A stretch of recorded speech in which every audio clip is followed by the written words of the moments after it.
राधे राधे, नमस्कार, सुप्रभात। आप सभी के बीच में राजहंस कुमार ब्राइट स्टडी पॉइंट में सभी छात्र एवं छात्राओं का स्वागत करता हूं। तो पिछले पार्ट में हमने जो द्विघात समीकरण क्वाड्रेटिक के इक्वेशन शुरू किए हैं, जिसमें से 4.1 को कंप्लीट कर चुके हैं। 4.2 को हम कल बतलाने का कोशिश किए, परंतु उसमें से कुछ जो है सवाल बचे हुए हैं। तो आज हम बचे हुए सवाल को आप सभी के बीच सॉल्यूशन करने जा रहे हैं। तो चलिए पेन और पेपर को हाथ में लीजिए, मैथ का बुक साथ में लीजिए और मेरे साथ सेशन में बने रहिए।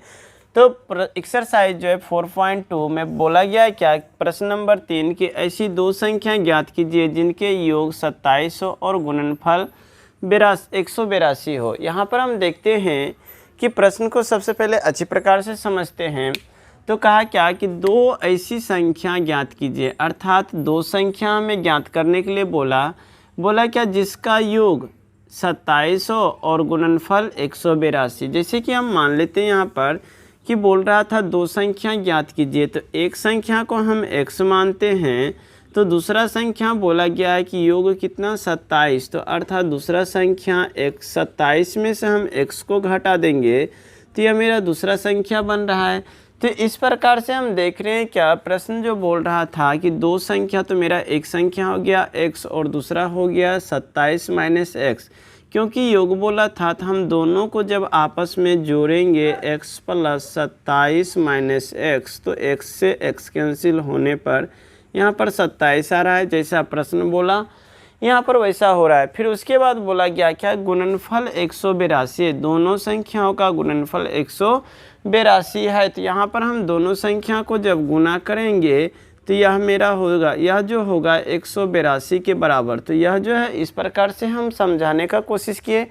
अब चलिए इसका फुल डिटेल के साथ हम सॉल्यूशन करने जा रहे हैं। तो ध्यान दीजिएगा, सबसे पहले यहाँ पर बोला गया है तो हम मान लेते हैं संख्या को, जैसे कि मानते हैं माना कि संख्या,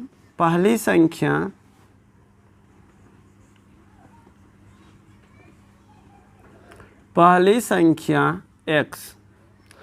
हमने यहाँ पर जो दिया गया था, तो हम यहाँ पर दिया कुछ नहीं है, गलती ढेर हो रहा है इसमें, ये वीडियो में बहुत गलती हुआ है। यहाँ सॉल्व करते हैं, यहीं से स्टार्ट कीजिए ना, क्या दिक्कत है? नहीं हो रहा है, माथा स्थिर नहीं है।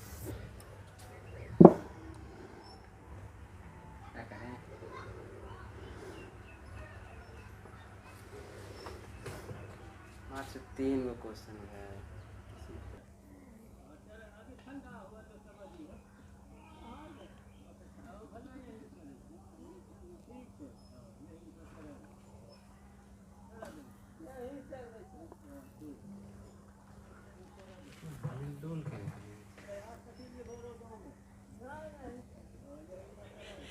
चलो स्टार्ट छा।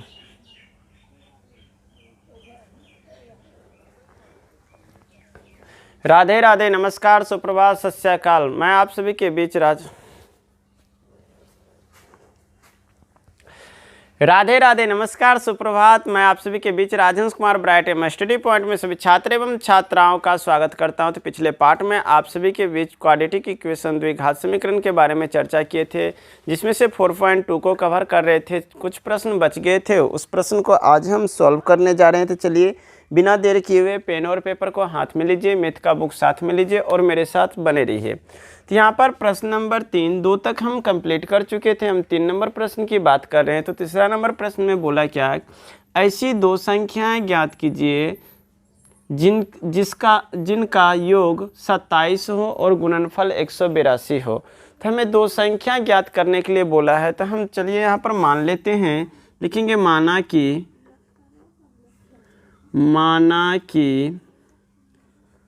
पहली संख्या, माना कि पहली संख्या x, हमने पहली संख्या x मान लिए। अब दूसरी संख्या जो मानेंगे, यहाँ पर कंडीशन दिया है, बोला क्या कि जिनका योग 27 हो, अर्थात दोनों संख्या को जब जोड़ा जाता है तो उसका योग जो है 27 होता है। तो हम दूसरी संख्या जो मानेंगे, दूसरी संख्या तो हो जाएगा कि यहाँ पर हम लिख सकते हैं 27, और पहली संख्या को जब घटा देंगे 27 में तो यह मेरा दूसरी संख्या हो जाएगा। कहने का तात्पर्य यदि मान लीजिए आपको पहली संख्या दिया 32 और दूसरी संख्या बोला कि दूसरी संख्या बोला ज्ञात कीजिए और बोला कि पहली संख्या और दूसरी संख्या दोनों संख्याओं का योग जो है 40 है, तो दूसरी संख्या क्या होंगे, तो हम यहाँ पर कर सकते हैं दोनों संख्याओं का योग दिया हुआ है। पहली संख्या 32 तो 40 में से 32 घटेगा तो मेरा दूसरी संख्या 8 आ जाएगा। सेम इसी प्रकार से हमने यहाँ पर लिए क्या कि पहली संख्या x माने और दूसरी संख्या 27 माइनस x, क्योंकि बोला था कि दोनों संख्याओं का योग 27 हो रहा है।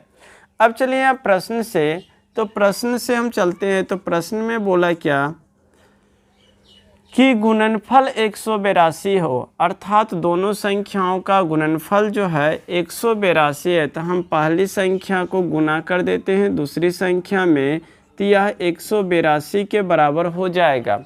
तो यहाँ पर 182 के बराबर जो ही होगा तो हम यहाँ पर देख रहे हैं कि कैलकुलेशन आ गया, तो हम कैलकुलेशन करेंगे तो 27 को x से गुना करेंगे तो यहाँ पर हो जाएगा 27x और माइनस x को x से गुना करेंगे x स्क्वायर और यहाँ पर 182 हो गया, x नहीं आएगा।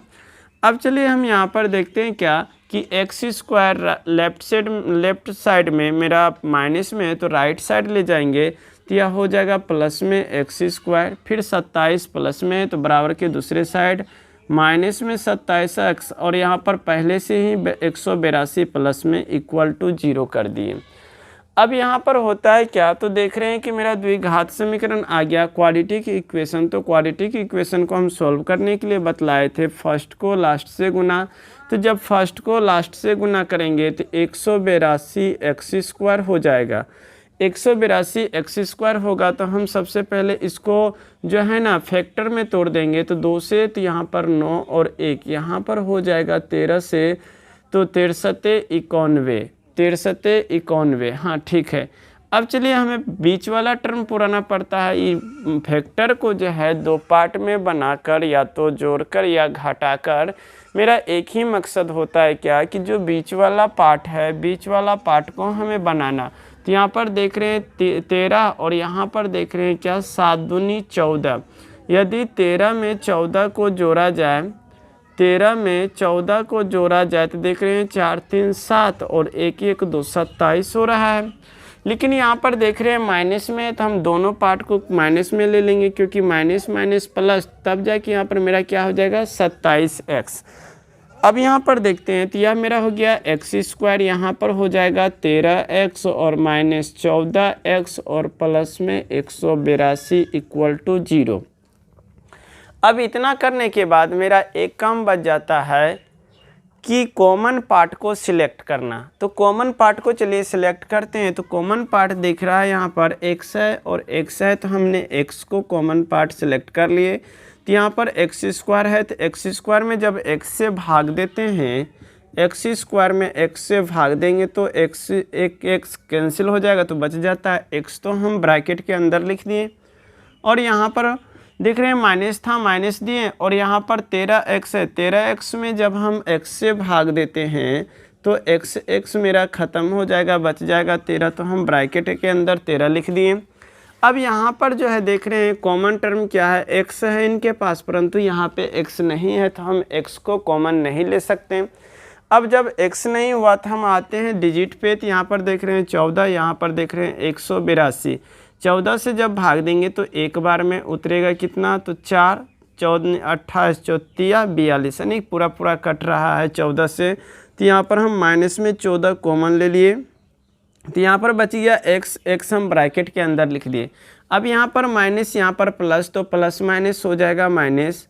अब 14 से भाग देंगे तो एक बार में 18 में से 14 गया तो बचा 4, फिर ऊपर से 2 उतरा, तो 14 वाला 3 बार पढ़ते हैं तो यहाँ पर हो जाएगा, सॉरी यहाँ पर पहले ने 14 का, यहाँ पर हाँ 14 को 3 बार पढ़ते हैं तो 14 42 इक्वल टू 0। अब चलिए यहाँ पर देख रहे हैं x माइनस 13 दोनों जगह बराबर है, तो हम उनको भी कॉमन पार्ट सिलेक्ट कर लेते हैं। तो जैसे हम कॉमन लेते हैं x माइनस 13 तो मेरा बच जाता है x और यहाँ पर माइनस 14, और यह दोनों आपस में क्या होता है बराबर 0 के। तो यहाँ पर हमने देखे जो द्विघात समीकरण आया था इसका गुणनखंड आ गया x-13 और एक आया x-14। हमें बोला था क्या कि संख्या ज्ञात कीजिए, तो संख्या ज्ञात कीजिए तो द्विघात समीकरण के हम मूल ज्ञात कर लेते हैं। तो x का मान मेरा हो जाएगा, लिखेंगे चूँकि x-13 इक्वल टू 0, तो इसलिए x बराबर हो जाएगा प्लस में 13, और दूसरा है x-14 इक्वल टू 0, तो x का मान हो जाएगा प्लस में 14।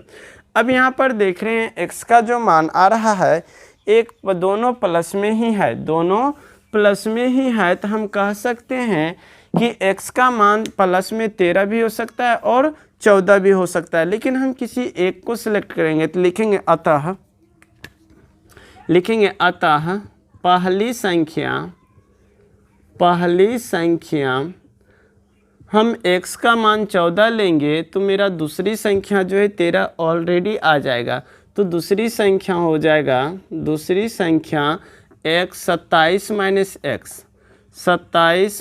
x, तो यहाँ पर 27 और x का मान 14, तो 27 में से 14 घटेगा तो मेरा 13 बचेगा।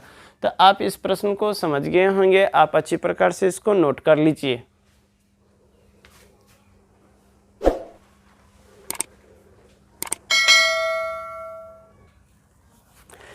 चलिए हम प्रश्न नंबर 4 की बात करते हैं। तो 4 नंबर प्रश्न में बोला गया है कि दो क्रमागत धनात्मक पूर्णांक ज्ञात कीजिए, दो क्रमागत धनात्मक पूर्णांक ज्ञात कीजिए जिनके वर्गों का योग 365 हो।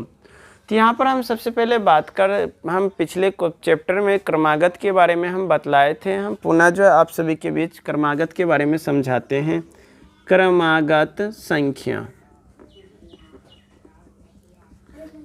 संख्या है क्या, तो हम कह सकते हैं क्रमागत संख्या उन संख्या को जो क्रम से आता हो। कहने का तात्पर्य कि जब हम एक नंबर लाइन लेते हैं तो नंबर लाइन 0 से यहाँ बीच में, और जब हम राइट साइड जाते हैं तो 0 के बाद प्लस में 1, प्लस में फिर 2, प्लस में 3, प्लस में 4, डॉट डॉट डॉट आप जहाँ तक जा सकते हैं। तो यहाँ पर देख रहे हैं क्रमागत यह संख्या जो कि 0 के बाद 1 आया, 1 के बाद 2, 2 के बाद 3, 3 के बाद 4, अर्थात क्रम से आ रहा हो तो वे संख्या क्रमागत संख्या है। और यहाँ पर बात किया गया धनात्मक पूर्णांक, तो यह मेरा जो भी प्लस में मान देता है, जो भी प्लस में मान देता है वह मेरा धनात्मक पूर्णांक कहलाता है। धनात्मक पूर्णांक, पॉजिटिव इंटीजर।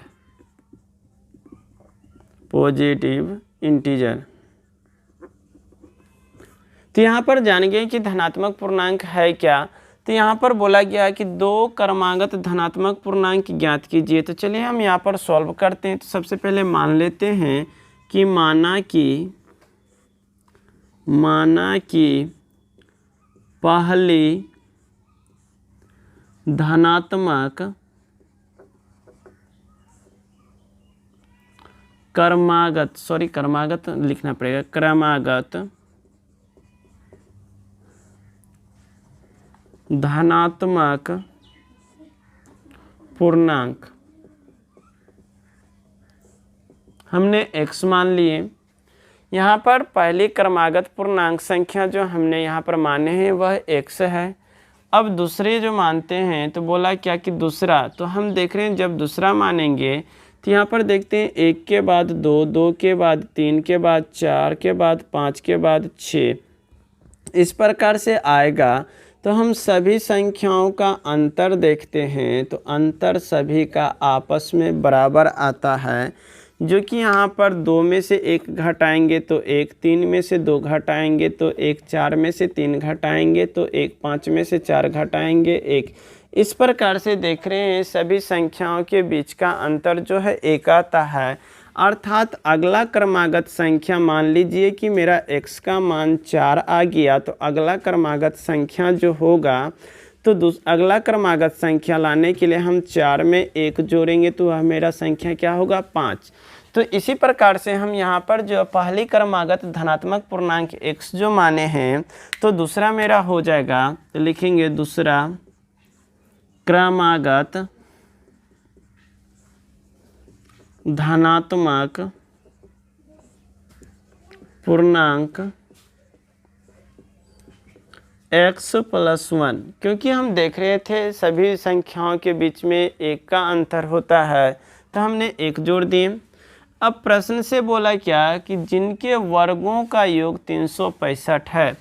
अब यहाँ पर प्रश्न से चलते हैं तो प्रश्न जैसा बोला हम उसी प्रकार से करेंगे। बोला जिनके वर्गों का योग, वर्ग मतलब स्क्वायर, जैसे कि हम यहाँ पर x का वर्ग करते हैं तो x गुना x, x के जगह 2 का वर्ग करेंगे तो 2 गुना 2, तो यहाँ पर 4 हो गया। यदि x के जगह हम ले लेते हैं 6 का वर्ग तो 6 गुना 6, तो यहाँ पर 36। तो इस प्रकार से हम इसको वर्ग कहते हैं। तो यहाँ पर बोला कि जिनके वर्गों का योग अर्थात दोनों संख्याओं के वर्गों का योग, तो मेरा पहली संख्या x का वर्ग कर दिए।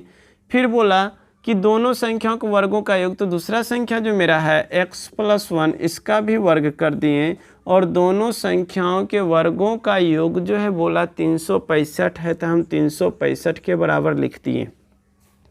अब जिस प्रकार से प्रश्न बोलते गए हम उसी प्रकार से प्रश्न को लिखते गए। और यहाँ पर मेरा जो फाइनल आ रहा है इस टाइप में, तो हम यहाँ पर देख रहे हैं क्या कैलकुलेशन होगा। तो कैलकुलेशन में हम देख रहे हैं क्या कि x प्लस 1 का होल स्क्वायर, तो यह हम तोड़ेंगे a प्लस बी के होल स्क्वायर पर, तो होता है क्या a square plus b square plus 2ab। हम इसी फार्मूला पर इसको तोड़ने जा रहे हैं, आप लोग को याद होगा। चलिए हम ध्यान से देखते हैं। तो यहाँ पर x का स्क्वायर जब करते हैं तो हो जाएगा x का स्क्वायर। अब a के स्थान पर x दिख रहा है और b के स्थान पर 1, तो हम जानते हैं a प्लस बी का होल स्क्वायर बराबर a square plus b square plus 2ab। तो हम यहाँ पर मान रखते हैं, तो a की जगह x का स्क्वायर तो क्या हो जाएगा x स्क्वायर, फिर यहाँ पर b स्क्वायर, b की जगह 1 है तो 1 का स्क्वायर, फिर यहाँ पर प्लस 2a के स्थान पर देख रहे हैं x और b के स्थान पर 1 और इक्वल टू 365। अब चलिए इसको सॉल्व करेंगे तो हो जाएगा 1x स्क्वायर 1x तो 2x स्क्वायर, और यहाँ पर प्लस 1 हो जाएगा 1 का स्क्वायर 1, और यहाँ पर प्लस 2 गुना x गुना 1 तो 2x इक्वल टू 365। अब चलिए सॉल्व करते चलते हैं। तो यहाँ पर 2x स्क्वायर, यहाँ पर देख रहे हैं क्या प्लस 2x, और यहाँ पर जो हो जाएगा 365 प्लस में, तो इस साइड हो जाएगा माइनस में, तो यहाँ पर 1 पहले से थे तो यहाँ पर हम 365 इक्वल टू 0। अब यहाँ पर हो जाएगा 2x स्क्वायर प्लस 2x, अब घटेगा तो यहाँ पर माइनस में 364 इक्वल टू 0। यहाँ पर देख रहे हैं क्या कि 2 सभी में कॉमन पार्ट दिख रहा है। यदि 2 से भाग दें तो इसमें भी भाग लगेगा, इसमें भी लगेगा और इसमें भी लगेगा। तो चलिए हम कॉमन जो 2 है निकाल लेते हैं। जैसे हम 2 को कॉमन करेंगे तो ब्रैकेट के अंदर x स्क्वायर हो जाएगा, यहाँ पर प्लस में x, और यहाँ पर 2 से भाग देते हैं तो 1 टाइम्स, फिर यहाँ पर जो 16 8 बार में, फिर यहाँ पर 2 बार में इक्वल टू 0, और जो 2 गुना में है बराबर के इस साइड भाग में होगा, तो हम 0 में 2 से भाग देंगे तो यह मेरा 0 के बराबर ही हो जाता है। तो चलिए हम ध्यान देते हैं, तो हो जाएगा x square plus x minus 182 equal to 0। अब मेरा यहाँ पर देख रहे हैं क्या कि द्विघात समीकरण आ गया, तो हम द्विघात समीकरण को सॉल्व करते हैं। तो हम जानते हैं सबसे पहले क्या करेंगे, फर्स्ट गुना लास्ट। तो फर्स्ट गुना लास्ट हम करते हैं, तो यहाँ पर x स्क्वायर गुना 182, तो 182 x स्क्वायर हो जाएगा। इसको हम तोड़ेंगे तो 2 से 9 बार में, एक यहाँ अब 91 आया तो 13 से यहाँ पर 7 बार में। अब हम किसी प्रकार से बीच वाला टर्म को पुराएंगे, तो यहाँ पर देख रहे हैं 7 दूनी 14, 14 में 13 को घटा दिया जाए तो 1 बचेगा। यहाँ पर 1x मांग रहा था, हम देख रहे हैं कि आ गया। तो चलिए हम यहाँ पर लिखते हैं, प्लस में है तो यहाँ पर भी प्लस माइनस माइनस घटेगा, तो 14 बड़ा है तो यहाँ पर प्लस मान होगा। तो यहाँ पर लिख सकते हैं x square plus 14x minus 13x minus 182 equal to 0। अब चलिए कॉमन पार्ट सेलेक्ट करेंगे, तो यहाँ पर x है और यहाँ पर भी x है, तो एक x कॉमन लिए तो बचा यहाँ पर x, और प्लस में यहाँ पर 14, और यहाँ पर जो है 13 कॉमन आ जाएगा, क्योंकि 13 में भाग देंगे तो 5 उतरेगा, 5 13 26, 13 चलिए 13 चौकी 52, अर्थात 13 यहाँ पर कॉमन आ रहा है तो x माइनस माइनस प्लस हो जाएंगे। 13 से भाग देंगे तो एक बार में, फिर 52, तो 13 चौकी 52 इक्वल टू 0। अब चलिए यहाँ पर x + 14, x + 14 है तो x + 14 को हम कवर कर लिए ब्रैकेट में, और यहाँ पर बचा x और यहाँ पर माइनस में 13 इक्वल टू 0। अब यहाँ से दिखाई हमें नहीं लगता है देगा, तो हम यहाँ पर चलिए साइड ले लेते हैं इनको। यहाँ पर हम जो है दोनों गुणनखंड जो है या 0 के बराबर है, तो ऐसा रहने पर हम करते हैं क्या कि दोनों को 0 के बराबर कर देते हैं। तो यहाँ पर हो जाएगा चूँकि x + 14 इक्वल टू 0, तो इसलिए x का मान हो जाएगा माइनस में 14। अब दूसरा हम लेते हैं, तो दूसरा दिया है चूँकि x - 13 इक्वल टू 0, तो x का मान आ गया मेरा प्लस में 13। अब यहाँ पर हम प्रश्न पर गौर करते हैं, तो प्रश्न पूछा है हमें क्या, तो बोला है कि दो क्रमागत धनात्मक पूर्णांक ज्ञात कीजिए। अर्थात धनात्मक कहने का तात्पर्य मेरा कि धनात्मक पूर्णांक जो भी संख्या होगा वह प्लस में होगा, ना कि माइनस में। माइनस वाला संख्या मेरा नहीं होना चाहिए, मेरा जब भी होगा तो प्लस वाला धनात्मक पूर्णांक पूछा गया।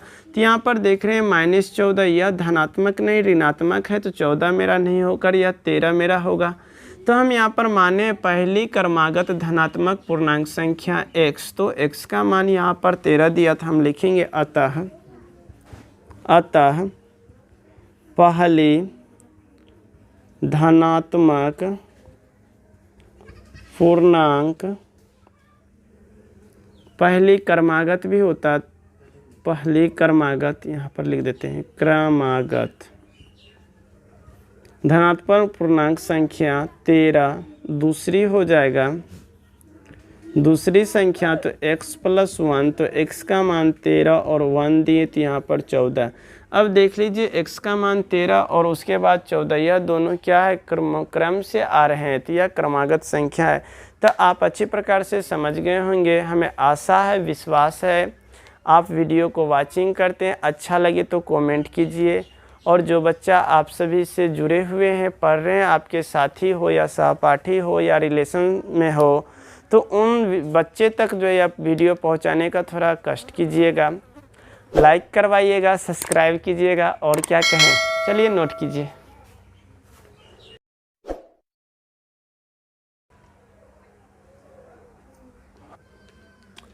चलिए नेक्स्ट क्वेश्चन की बात करते हैं। तो यहाँ पर नेक्स्ट क्वेश्चन दिया गया है 5 नंबर की, बोला क्या एक समकोण त्रिभुज की ऊंचाई उसके आधार से 7 सेंटीमीटर कम है, यदि कर्ण 13 सेंटीमीटर का हो तो अन्य दो भुजाएं ज्ञात कीजिए। तो यहाँ पर प्रश्न दिया गया है, तो सबसे पहले इस प्रश्न के हम थ्योरी सेक्शन को देख लेते हैं। तो यहाँ पर थ्योरी सेक्शन में हम बतलाने जा रहे हैं कि समकोण त्रिभुज के बारे में। त्रिभुज तो 3 प्रकार के होते हैं, कोण के आधार पर यहाँ पर बात किया गया, तो समकोण त्रिभुज। समकोण त्रिभुज है क्या, तो यहाँ पर ध्यान से समझते हैं, यानी कि हम कह सकते हैं वैसा त्रिभुज जिसका एक कोण 90 डिग्री हो, अर्थात एक कोण जो है 90 डिग्री हो। यहाँ पर मान लेते हैं त्रिभुज ABC, तो कोण B यहाँ पर जो है, कोण B जो है यह 90 डिग्री के बराबर होगा।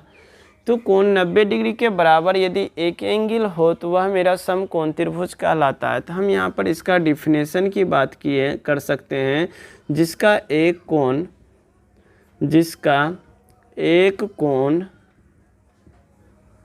90 डिग्री का हो। हम जब त्रिकोणमिति पढ़ाएंगे तो उसमें इसका फोल्ड टू फोल्ड डिस्कस किया जाएगा। यहाँ पर हम सिर्फ अभी थोड़ा सा इसके बारे में आप सभी के बीच जिक्र कर देते हैं। तो यहाँ पर समकोण त्रिभुज की बात किया जाए तो समकोण त्रिभुज, जो समकोण त्रिभुज 90 डिग्री हो, जो कोण 90 डिग्री हो, उसके आगे वाला कोण जो है कर्ण कहलाता है, कर्ण हाइपोटेनियस, और नीचे वाला जो है यह आधार कहलाता है, आधार, और यह जो लंबवत खड़ा होता है तो इस भुजा का नाम लंब होता है। अब ध्यान से समझते हैं, तो समकोण त्रिभुज की सबसे बड़ी भुजा जो होता है, समकोण त्रिभुज की सबसे बड़ी भुजा कर्ण कहलाता है। समकोण त्रिभुज की सबसे बड़ी भुजा जो होता है वह कर्ण होता है। समकोण त्रिभुज की सबसे बड़ी भुजा कर्ण होता है। तो इसको 9th क्लास में प्रूव किया गया है, जिसने पाइथागोरस नाम के एक वैज्ञानिक ने, एक गणितज्ञ ने इसके बारे में बोला क्या कि समकोण त्रिभुज की सबसे बड़ी भुजा पाइथागोरस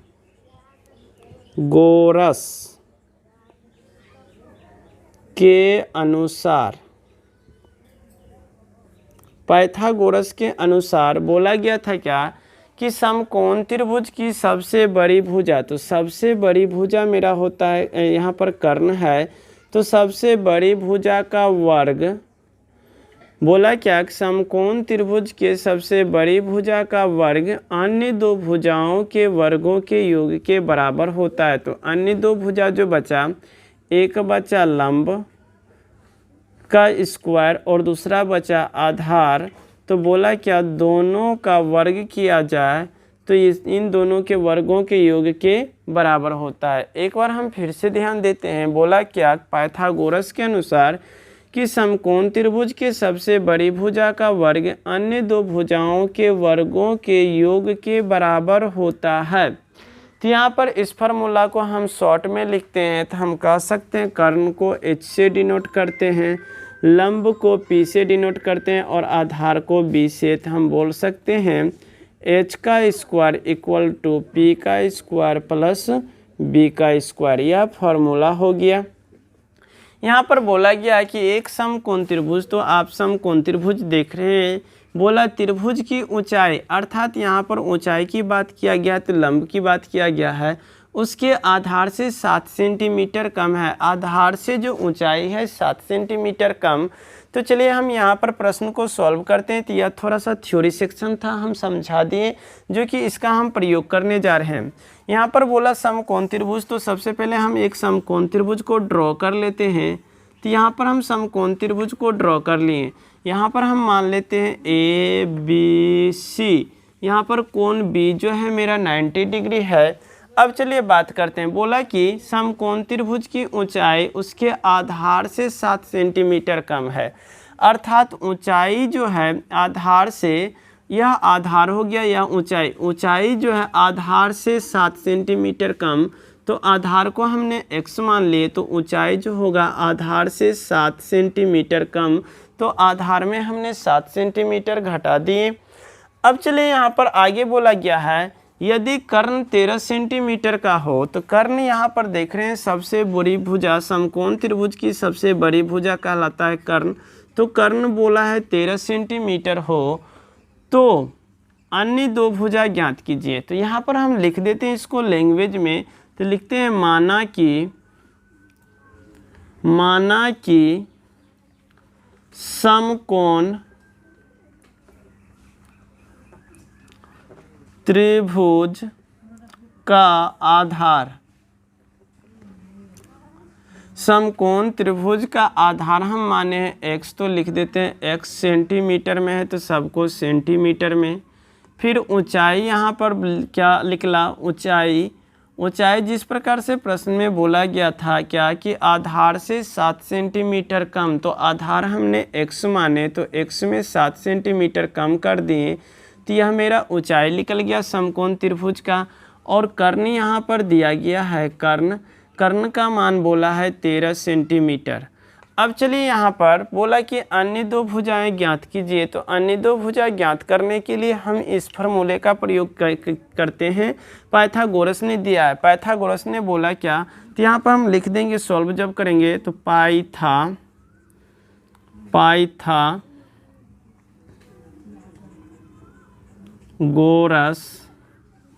के अनुसार से,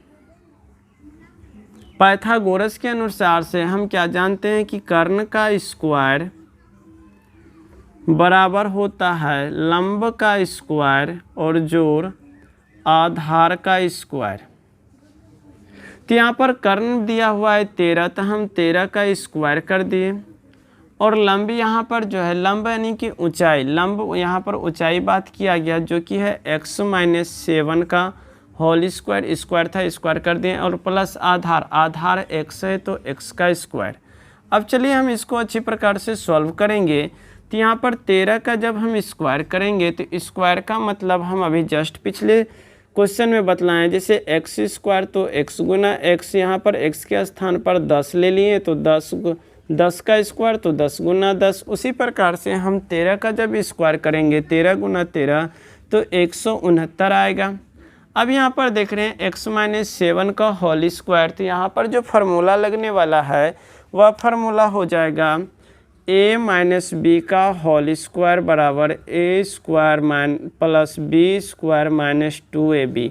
हम इस फार्मूला का यहाँ पर प्रयोग कर देते हैं तो हो जाएगा यहाँ पर a के स्थान पर x और b के स्थान पर 7 है तो हो जाएगा x square plus b square, b 7 का स्क्वायर होगा 7 और माइनस 2a का स्थान पर x और b के स्थान पर 7, और यहाँ पर देख रहे हैं प्लस में एक्स स्क्वायर तो एक्स स्क्वायर।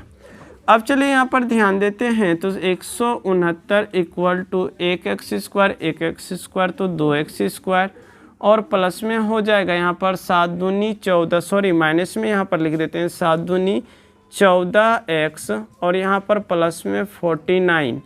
अब यहाँ पर हम देख रहे हैं दोनों को अलग अलग है तो हम सबको एक जगह सेपरेट कर देते हैं, तो सेपरेट करने पर जो मान आ जाएगा 2x square minus 14x plus 49, या प्लस में तो दूसरे साइड माइनस में 169 इक्वल टू 0। अब चलिए यहाँ पर जब सॉल्व करेंगे तो 2x स्क्वायर माइनस 14x, जब प्लस माइनस घटेगा तो 9 में 9 गया तो 0, यहाँ पर 6 में से 4 गया तो 2, 1 की 1 को यहाँ पर माइनस हो जाएगा इक्वल टू 0। अब यहाँ पर देख रहे हैं 2 सभी में कॉमन है तो हम 2 को कॉमन कर लेते हैं तो हो जाएगा x स्क्वायर माइनस 2 का 2 पढ़ेंगे तो हो जाएगा 7x और माइनस 6 दूना 12 60 इक्वल टू 0। अब यहाँ पर देखते हैं क्या कि 2 यहाँ पर गुना में है तो हम दूसरे साइड करते हैं तो 0 से भाग दिया, यहाँ पर 0 में 2 से भाग लग जाएगा तो यह 0 हो जाएगा, तो इसको हम साइड कर लेते हैं यहाँ पे। तो यहाँ पर 0 हो जाएगा तो मेरा जो द्विघात समीकरण बनकर आएगा x स्क्वायर माइनस 7x और माइनस 60 इक्वल टू 0। अब यहाँ पर फर्स्ट गुना लास्ट करेंगे तो 60 को जब हम फैक्टर में तोड़ते हैं तो 60 का हो जाएगा यहाँ पर 2 से 30, फिर 2 से 15, फिर 3 से करेंगे तो यहाँ पर 5। हमें किसी प्रकार से बीच वाला टर्म को पुराना है तो यहाँ पर देखते हैं 5 3 दूनी 6, 5 दूनी 10, नहीं हो रहा है। फिर यहाँ पर देखते हैं तो 3 दूनी 6 और 6 दूना 12, 12 में से 5 घटेगा तो 7 बच रहा है, तो यानी कि दूसरे बार कहें तो मेरा आ गया क्या कि 12 में से 5 को घटा देंगे तो यह मेरा 7 बच रहा है। लेकिन यहाँ पर माइनस में तो माइनस में 12 को लेंगे और प्लस में 5 को लेंगे, तो यहाँ पर हम लिखेंगे x स्क्वायर माइनस 12x और प्लस 5x और माइनस 60 इक्वल टू 0। यहाँ पर भी हम थोड़ा सा मार देते हैं रेकरिंग बॉर्डर हिंदुस्तान और पाकिस्तान। चलिए यहाँ पर देखते हैं, इन दोनों में कॉमन हम लेते हैं तो x मेरा कॉमन आ जाएगा तो हो जाएगा x माइनस 12, और यहाँ पर प्लस 5 कॉमन दिख रहा है क्योंकि 5 से 60 में भाग लग जाएगा तो बचा x और प्लस माइनस माइनस 5 वाला टेबल 12 बार पढ़ते हैं तो मेरा 60 आ जाएगा। तो x माइनस 12 दोनों जगह बराबर हो गया तो हम इसको भी कॉमन पार्ट में निकाल लेते हैं तो मेरा हो जाएगा x माइनस 12 और into x plus 5 equal to 0। दोनों 0 के बराबर है तो हम लिखेंगे चूँकि x माइनस 12 इक्वल टू 0 तो इसलिए x का मान 12 और दूसरा x प्लस 5 इक्वल टू 0, तो x का मान जो हो जाएगा माइनस 5। अब प्रश्न बोला गया है क्या कि दोनों भुजाएं ज्ञात कीजिए। अब यहाँ पर हम देखते हैं क्या कि एक मान आया है प्लस में और दूसरा मान आया है माइनस में, तो हम जानते हैं कभी भी दूरी को मापते हैं तो वह ऋणात्मक नहीं देता, हमेशा धनात्मक मान देता है। तो माइनस 5 मेरा नहीं होगा तो होगा मेरा क्या 12। हम लिखेंगे अतः x माने क्या आधार, तो हम लिखेंगे समकोण त्रिभुज का आधार बराबर 12 सेंटीमीटर, और ऊंचाई जो लिख लेगा ऊंचाई, तो ऊंचाई हो जाएगा x माइनस 7, तो यहाँ पर 12 में से 7 घटा तो हो जाएगा 5 सेंटीमीटर। तो आप अच्छी प्रकार से समझ हो गए होंगे, तो चलिए इसको नोट कर लीजिए।